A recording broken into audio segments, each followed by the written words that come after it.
자, 그 부동산의 비밀이 뭐였냐?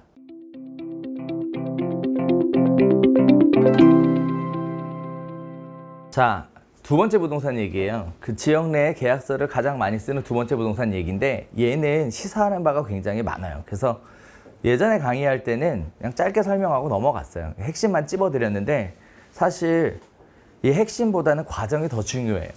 자, 제가 뭐라고 말씀을 드렸냐면 입지는 저보다 좋지 않다. 사실 따지고 보면 D 정도, 1층도 아니고 2층이에요. 자, 이런 곳에서 남자 둘,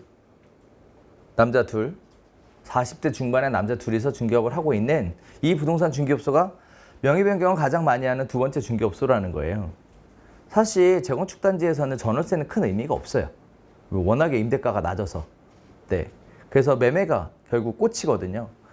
그러다 보니까 매매 중개를 하는데 그 중개업소가 계약서를 많이 쓴다는데 거기가 이해가 또 안 되는 거예요. 왜 1층도 아닌 2층 부동산에서 그렇게 중개를 하는데 계약서를 많이 쓸 수 있을까? 그래서 또 찾아갔습니다. 근데 생각해보면 그렇죠. 제가 찾아가서 사장님 그 계약서 잘 쓰는 비결 좀 알려주세요 하면 그분들은 알려줄 책임이 있어요? 의무가 있나요? 전혀 없죠. 아쉬운 건 저죠. 아쉬운 사람이 몰파해야 한다는 거.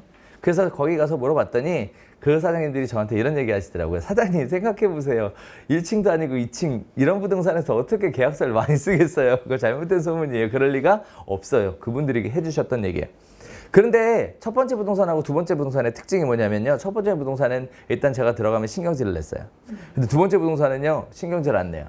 사람이 그리운 곳이래요. 자주 놀러 오라는 거예요.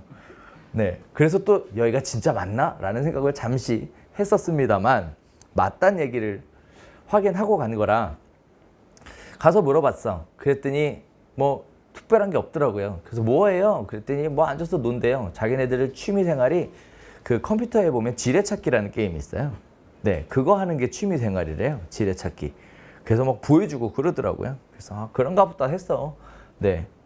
근데 어쨌든 반겨주니까 자주 방문을 하게 되더라고요. 그래서 뭐 아이스크림도 사가고 뭐 음료수도 사가고 뭐 이렇게 해서 앉아서 이런저런 얘기도 하고 도대체 이 사람들은 중개를 어떻게 하나 궁금하기도 하고 했는데 이제 저한테 기회가 찾아옵니다.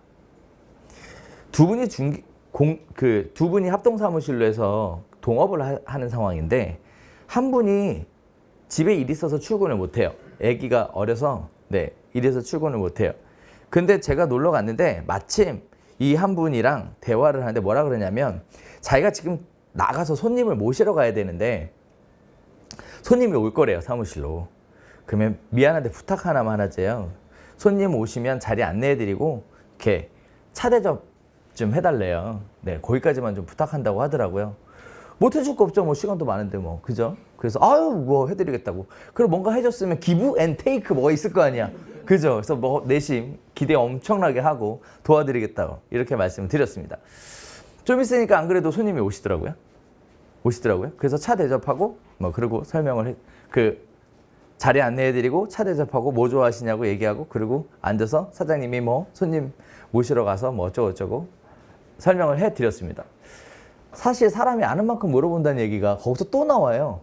제가 거기서 와서 뭘 물어봤어야 되냐면 사장님 밖에서 잘 보이지도 않는 이 사무실 어떻게 알고 찾아오셨어요? 이거 물어봤어야 그 전국을 찌르는 질문인데 제가 뭐 했냐면 요즘 날씨가 좋죠? 네. 취미는 어떻게 되세요? 가끔 공원 치러 좀 다니시나요? 이런 쓰잘데기 없는 질문을 했던 날 아직도 기억나. 아직도 기억이 나. 그래서 야 진짜 나중에 훗날 생각해보니까 진짜 멍청하고 저렇게 멍청한 사람이 어디 있을까 이런 생각을 하게 되는데 그래서 사실 생각해보면 그런 것도 있어요. 여러분들이 나중에 좀 더 친해지면 저한테 막 이런저런 질문하잖아요. 뭐 질문하나 보면 수준이 보여요. 수준이 보여. 제가 이 얘기하니까 또 질문을 안 하시더라고. 그러나 질문을 많이 하는 게 전 좋은 것 같아요. 대신 한번 먼저 생각해보고 고민해보고 그리고 나서 질문하는 게 더 영양가 있는 질문이 될 것 같아요. 자, 이 사무실에 손님 그렇게 안내했더니 좀 있으니까 그 사장님이 손님 모시고 오더라고요. 그리고 나서 이제 계약서를 작성을 하더라고요. 매매 계약서를. 제가 그때 사실 나갔어야 되는데 일부러 거기 앉아 있었어요. 옆에. 공간이 크니까 옆에 앉아 있어도 전혀 티가 안 나는 거죠. 그때 매매 계약서 쓴 거 처음 봤어요. 그래서 설명하는데 막 이상한 얘기들을 하더라고. 저 모르는 얘기. 그때 또 깨달았어. 아, 재건축할 때는 무상지분율에 대한 얘기 뭐 이런 얘기도 해야 되는구나. 그때 알았어, 사실은. 그만큼 무식했다는 거죠. 그 당시에는 뭐 인터넷이 그렇게 활발하게 발전되어 있는 상황도 아니어가지고 검색이 뭐 이런 거 별로 없었어요. 네, 없는 상황이고 죄다 검색하면 광고만 나오는 그런 상황이었고, 야후라는 회사가 가장 유행할 때였습니다. 네이버는 있지도 않을 때, 네, 그럴 때였어요. 자, 그렇게 하고 나서 매매계약서를 쓰고, 그리고 나서 이제 나가는 거예요, 다 같이. 근데 저한테 그러더라고. 계속 있을 거예요. 그래서 아니요, 나갈 거예요. 그럼 나가시죠. 그래서 같이 이렇게 쓸려 나왔어요. 쓸려 나오고 매매계약서 쓰는 거는 처음 옆에서 보고. 사실 이거 그렇게 보기가 쉽지 않죠. 네, 쉽지 않아요. 그리고 또 심한 데서는 그거 가지고도 문제들이 생겨요. 중개업소가 조금 하죠. 계약서 쓰려고 사람들 다 앉아 있으면 이렇게 보면 누가 앉아 있는지 보이죠.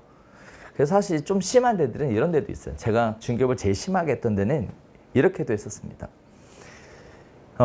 손님이 다 거기서 거기에요. 돌거든요. 그래서 모 사장님이, 남자 사장님이 있는데 굉장히 키 크고 걸걸한 사장님이 있었어요. 이 사장님이 뭘 하냐면 중개를 밖에 걸어 다니면서 해요. 중개업소 순찰하면서.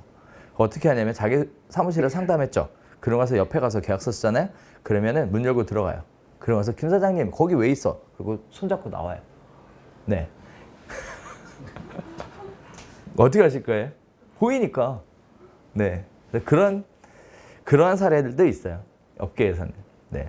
그래서 블라인드 내리고 문 잠그고 뭐 이렇게 해서 계약서 쓰는 일도 네, 종종 있었습니다. 지금도 뭐 없지는 않을 거예요. 분명히 어디서 그렇게 꼴통짓 하는 사람 있긴 있을 겁니다. 자, 어쨌든 저 같은 경우에는 그렇게 좀 센 데서 많이 중개를 해왔어요. 그걸 한 번도 져본 적이 없고. 자, 이 중개업소가 그렇게 하고 나가고 나서 이제 다음날 찾아갑니다. 사장님, 그 계약서는 어떻게 쓰게 된 거예요?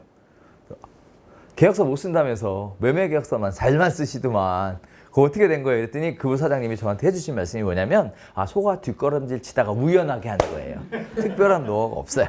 네, 매도자는 원래 아는 사람이었고요. 어쩌고저쩌고 이렇게 얘기하더라고요. 자, 근데 부동산 중개업에는 비밀이 없습니다. 여기서 비밀이 없다는 얘기는 뭐냐면 손님들이 알려줘요. 손님들이. 그래서 사실 내가 손님들한테 무언가 정보를 주기도 하지만 손님들을 통해서 내가 정보를 얻는 게 더 많은 경우도 있어요. 많은 경우도. 특히 선수들 만나면 더 그래요. 선수 손님들 있잖아요. 네, 이 사람들은 중개업소보다 더 많이 알죠. 네, 더 많이 알아요. 왜냐하면 자기 분야에 특화되어 있기 때문에 깊이가 훨씬 더 깊이 들어가죠. 우리는 넓게 아는 거고 그분들은 깊게 아는 거예요. 좁고 깊게. 우리는 넓고 얕게. 네, 이게 차이점이죠. 자, 그래서 찾아가서 어떻게 된 거냐 물어봤더니 어쩌고저쩌고 얘기하는데 결국 손님이 얘기했더라고요. 자, 그 부동산의 비밀이 뭐였냐? 비밀이 뭐였냐? 이 부동산은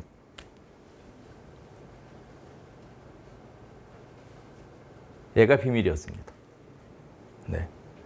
첫 번째 부동산의 비밀은 뭐였어요? 얘가 비밀이었어요. 두 번째 부동산은 뭐라고요? 얘가 비밀이었어요. 그리고 이걸 기반으로 해서 굉장히 다양한 것들을 만들어 갔는데요. 지금은 없어졌어요. 지금 형태가 바뀌었어. 없어진 건 아니고 형태가 바뀌었어요. 이 당시에 뭐가 있었냐면요. 이 당시에 닥터 아파트라는 포털 사이트가 있었습니다. 거기에 뭐가 있었냐면 단지 내 동호회라는 그 커뮤니티 모임이 있었어요. 닥터 아파트는 강남 지역을 중심으로 해서 성행했다가 뭐 사실 지금은 뭐 우야무야 되어 있는 그런 업체예요. 거기서 뭘 운영했냐면 본인들이 조합원이에요. 둘 다. 조합원이면서 그 동호회를 운영을 하고 있어요. 그러다 보니까 그 동호회 회원이 엄청 많습니다. 투자에 관심이 있거나 소유하고 있는 사람들이라면 거기 다 들어와 있는 거예요. 거의 그렇게 보는 게 정석이더라고요. 그때 2,000 몇백 명인가 됐으니까 회원 수가. 그리고 그 커뮤니티를 통해서 재건축 진행에 대한 다양한 정보들이 끊임없이 올라와요. 누구보다 정보를 빠르게 입수할 수 있겠죠. 본인들이 조합원이니까. 여기서 오는 메리트가 굉장히 커요. 굉장히 커요. 자, 그래서 본인들이 입수한 정보들을 커뮤니티에 올려주고 거기에 대한 찬반에 대한 거, 옳고 그름에 대한 거 막 이런 얘기들을 계속 해줘요. 거래 동향에 대해서도 얘기를 해줘요. 그러다 보니까 사람들이 그 아파트 단지 투자나 소유하고 있는 사람들은 그 동호회로 당연히 빨려 들어갈 수밖에 없는 상황이에요. 총회 같은 거 있으면 그런 거 있다고 알려주고, 조합도 그 부동산에 잘 못 보이면 다음번 총회 통과가 어려운 거예요. 힘과 영향력이 있는 부동산이었다라는 거죠. 힘과 영향력이 있는 부동산. 밑보이면 디스 놓겠죠. 디스 놓으면 다음번 총회 통과가 힘들어요. 그만큼 영향력이 있는 부동산이었다는 거예요. 그러면 커뮤니티를 운영을 잘 하는 것만으로 돈을 벌었냐? 아니에요. 그거가 아니라 뭘 하냐면요.